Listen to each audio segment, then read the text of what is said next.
What's up, everyone? Welcome to the private BNB Formula Podcast. My name is Alex Jarbo. I'm one of the coaches here in the program. Today, we have an awesome guest for you guys. It's someone that I've been wanting to get on for a long time. Her name is Liz Marie, and she's the Chief Product Officer for Revedy. How you doing, Liz?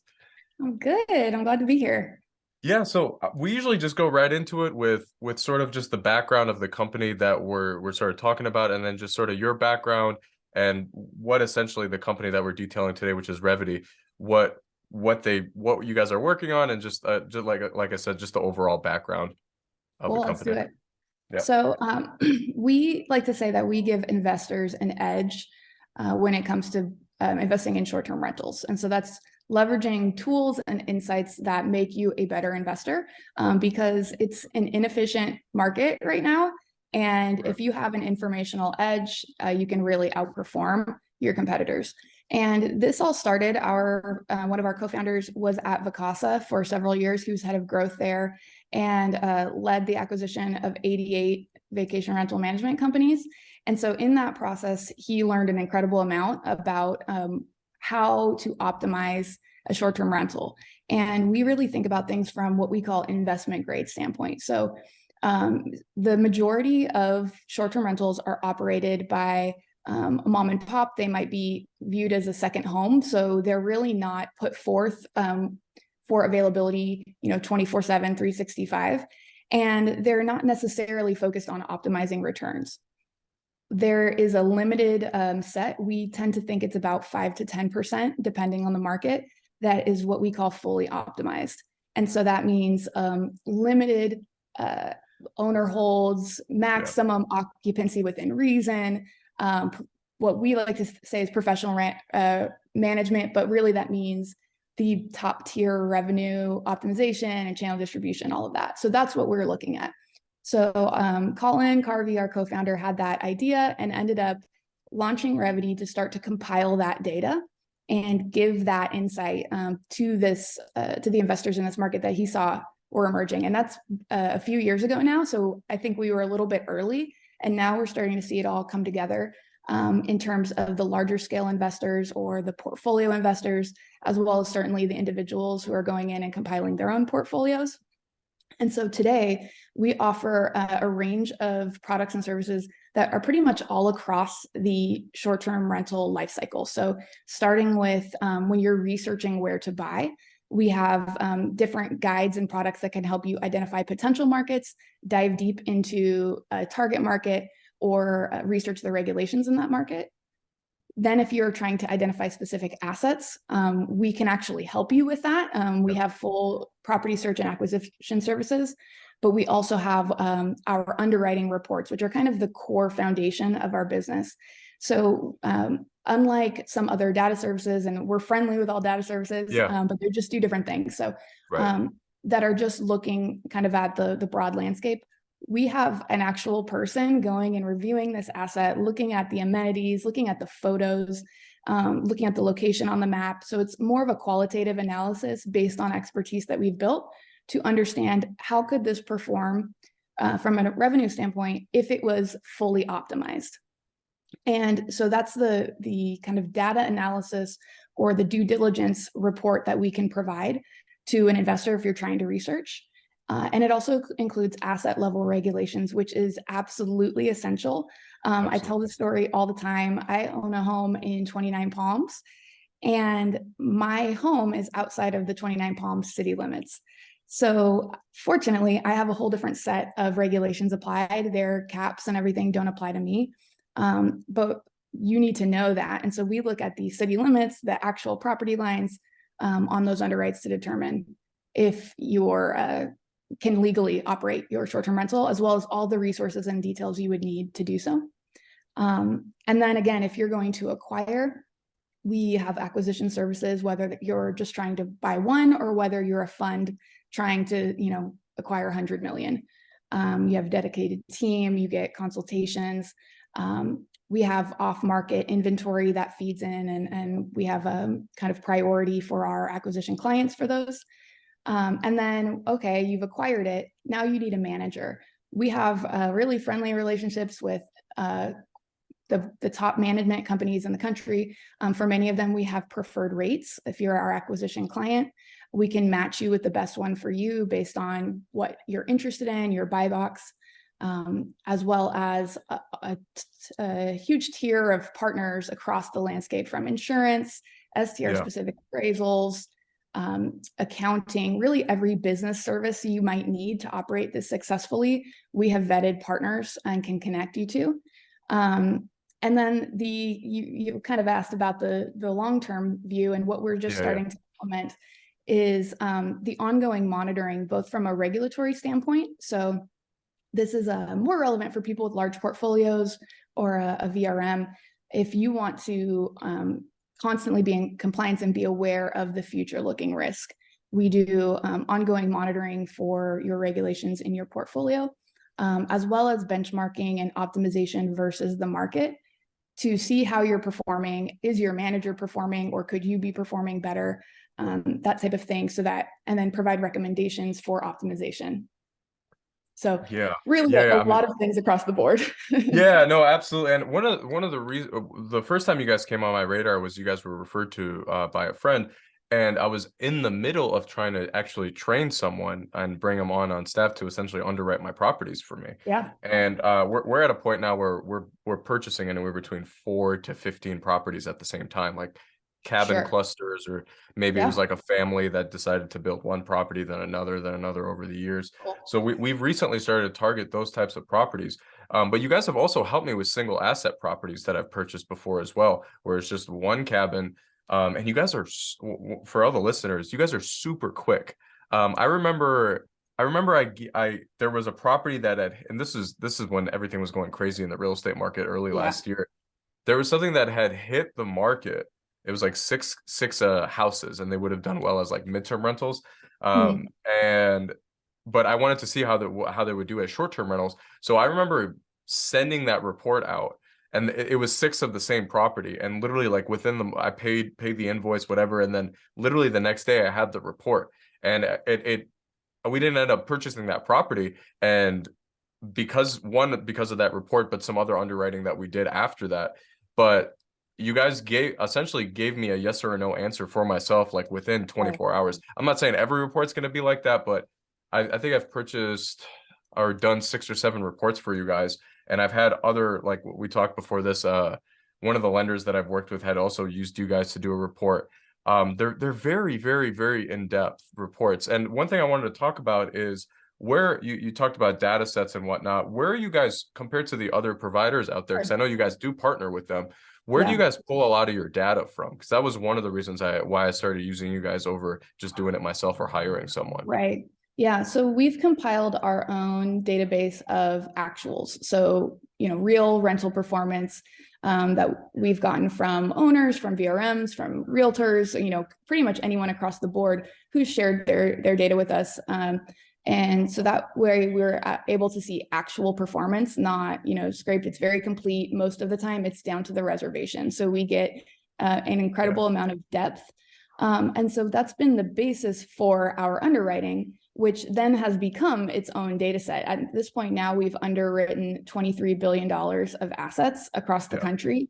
And so, the more we underwrite and the more we are able to leverage that data, the better that data set becomes. But we also pull in quite a few other sources. So we use AirDNA, they're a strategic partner of ours, and we like to think of them as kind of the macro view, whereas we are the micro asset level. So we do use their data as kind of a lens and part of our comp set when we're making a judgment on a property, a gut check for a like property, as well as any other VRM estimates or any other past performance. So it's kind of compiling every single bit we can get on that property, but prioritizing our own actuals and then making an assessment based on that. And it, gets down to, okay, well, this one, performed like this, but it had a hot tub, or, it's slightly better design and that kind of thing. That's where the qualitative analysis comes in, to understand, it's not just a like for like number. There's a lot of nuances, and we've gained a really deep understanding of what features and additional elements drive higher performance in short-term rentals. Yeah. So For everyone listening, so say if someone is coming to you guys, or they say they're looking at a property, either purchase, sublease, or do something with. When they purchase a report from you guys, say like a report of should I go through with this? What I know what those reports look like, but could you Yeah, explain, say if they got a full service report today? Because absolutely. I've done reports from you guys from like 6 months ago. They Yeah. look completely different now in a good way. Yeah. But what is, like, say if a student comes to you guys or someone comes to you guys and they're sort of on the edge of purchasing or subleasing a property, what does one of your reports look like when they Yeah. receive that back from you guys? So, what we call our certified underwrite is the really in-depth report for an individual asset. And so that's going to include our revenue projections and expenses. Now, those are customizable. So we include what we expect the expenses to be for that market and that asset, but you can add them in and modify. And so based on that, it'll calculate your NOI and your cash flow and profit, as well as DSCR, debt service coverage ratio, if you're trying to get a loan. And we built that in for our lender clients who use us to underwrite. And then expected occupancy and ADR for that property. It's going to give you the seasonality breakdown of cash flow and occupancy. And then I'm picturing the report in my head. It Yeah, has yeah, a me too. Yeah, yeah, I'm waterfall trying to making of sure all we're not your skipping any expenses. steps. Yeah, yeah. And then it'll show you all of that relative to the overall market. So you can compare your data points for that property versus the market averages. It'll break down our assessment of the amenities in that property, and those factor into our underwrite. So for example, if it has a view, we're rating the view. If Right. it has Which is difficult indoor, to good, which is difficult to do. Yeah. yeah, and it's of course qualitative, but over time you accumulate a good data set. So we have a rating for indoor or outdoor entertainment. So for example, on a market level, we're able to see if good or great outdoor entertainment makes a difference in the cap rate. That because we've accumulated that data over time, it gives us some interesting reporting. And then the last major component of it is that regulations data. So it'll Yeah. give you the overall risk score for that market. And it's the market or the set of regulations that apply to your specific asset that you're underwriting. And then all of the detail you could imagine. So it's basically all of if it requires a permit, what's the permit phone number? Are That's the awesome. terms, is it transferable? Everything you need to do to get that permit, any restrictions. So at this point, that's become a long list of the types of restrictions or limitations. So if any of those apply, we will track it. And then we include every link that we can possibly find that's relevant. So the ordinance, the application, if they have a website, all of the above. Some of them have, like 15 or 20 links for the really complex markets. So just trying to make it as easy as possible for you to, go ahead and get that permit, or just to make sure that it's legal. Yeah, and there's so many different ways there's so many different students in our program, and there's so many different ways to utilize these. So the main two ways that I see is if you're subleasing a property, or if a lot of our students also partner with the owners instead of just leasing the property. One of the very first questions they receive is, okay, how do I know? I just want to make as much or maybe more, but at least a minimum of how much my rent was that I was originally going to charge. But with talking to hundreds of students at this point, one of the hardest things they run into is, okay, here's Rabu, here's AirDNA, but I don't really know how to analyze the property, even though it's right in front of me. I'm looking at 4,000 listings in front of me, and I don't really know. I understand these numbers and I understand what they mean, but it's difficult to pull a data set together to figure out what this specific, because every single short-term rental is so different. So that's the first thing that comes to mind when it comes to the subleasing part or the partnering side, is you can take that report to the owners and be like, hey, like this is a third-party report that's done by a reputable company. And this is what we believe the property can make. One way I've used your guys' reports is to help the conversation with lenders if you're purchasing. I've also taken your guys' reports, because usually an appraiser will call you. So like when it came time to get the appraisal done, when the appraiser calls me, I give them the Revedy report. I'm like, I've already done it's not a full-blown appraisal, but I've done because there aren't, like you said, you guys can recommend appraisers that specialize in short-term rentals. I think I've had 10 different appraisers work with me in the last 7 years, and I've only found one that I can actually do it right, and they still use your Revedy reports. Yeah. So that's another thing is I've used that Revedy report, your guys' report, to help me qualify the property for myself, but also to show the lender when I submit my lender package that like, hey, I've actually done my due diligence. I'm not just guessing on these. Yeah. And then I've then given that Revedy report to the appraiser, Yeah. and it's helped them sort of figure out what like it's helped the value of the property because it was Right. actually done right compared to them comparing it to like a house 20 Or miles long, away, or and long-term rents, yeah, which which is exactly often what, can or break a your long-term deal. rental, which is Yeah. happens so many times. Yeah. Yeah. So I love to hear you say that because there's a few things that jumped out. So the first part being we are agnostic in the sense that you said we're a third party certifier, and that's really important to us. That's why we partner with everyone across the industry because we're not a management company. And so we're able to have a somewhat objective view on it, and that positions us well. So we work with lots of management companies. Several of them, we are their third party underwriter that they use to show Yeah. their potential clients estimates. So that's a big advantage.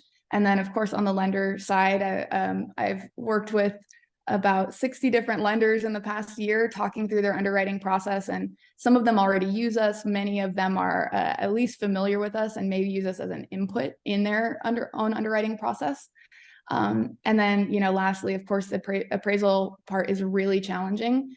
And can absolutely break a deal. So I would recommend we have a partnership with Proxy Picks. They're a nationwide appraiser that's all virtual. Oh, awesome. We have a specific short-term rental appraisal with them, and they leverage our data as well. So we've gotten that partnership for our own acquisitions and for our own clients because that's such a challenging part of the process in general, and then certainly on the financing side. Yeah, awesome. That's insane. Yeah, that's a huge nugget there for anyone looking to purchase. Yeah, That is yeah. the hardest thing to do. Even with short-term rentals that have become as popular as they have the last 5 years, it's still difficult to find those appraisers that know how to do it Yeah, and correctly. Yeah, yeah. it's funny because you can kind of get in your bubble. Obviously, I eat, breathe, Yeah, and yeah. sleep this all day, every day. But I would say you and your audience are really ahead of the game already in the sense of going to kind of these larger conferences or talking to so many people in this space. It's still really early innings. Absolutely. And Huge. so, Yeah, yeah. there's a lot of catching up to do from infrastructure, certainly on the financial side. And one thing you noted on kind of the estimates that's a challenge is even something as simple as what is revenue is really hard to define because everyone does it differently, especially if it's coming from the perspective of a VRM. So Right. they're thinking of revenue they receive that would include credit card fees, it would include tax, Right. it might include channel fees. Whereas from If the an if the investor cleaning is standpoint, passed through yeah, compared to not passed exactly. through. Yeah, yeah. And as an investor, you're probably just thinking about like, well, what do I actually get paid? Yeah, what am What I do gonna I make? actually Yeah, yeah. see? Yeah. So just as a note, that's how we think about, we call it rental income. So it's the money you actually see as an investor. But we recently started the American Short-Term Rental Alliance, which is Oh, I love it. a group of industry leaders, kind of the top tier that are focused on the investment aspect of short-term rentals as an asset class. Big goals for that group, it just started in January, is to create standardization. So Yeah. that was the first meeting, that was the hottest topic. Everyone wanted to be on that committee to talk about how we standardize, how we approach cleaning fees, how we standardize, how we talk about these metrics, what goes into your revenue, or how are you calculating your cap rate, that kind of thing. Because those things are simple, but they can make a huge difference. And over time, we're going to see this industry become more standardized, and it's just going to empower the end investor even further. Yeah, no, that's incredible. You're dropping so many nuggets that I didn't even know were happening behind the scenes. No, no, no. One last thing I wanted to talk about, and it was something that just came to, I wrote it down while we were talking here, was do you guys have anything on the horizon for midterm rentals? Because I haven't dealt too much with midterm rentals yet.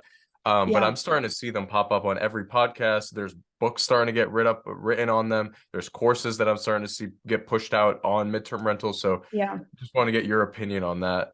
We're still focused on short term. We are Yeah. definitely seeing it pop up. And I think if Yeah, yeah. we see that opportunity more, we may, that's a whole new data set to aggregate. Yeah.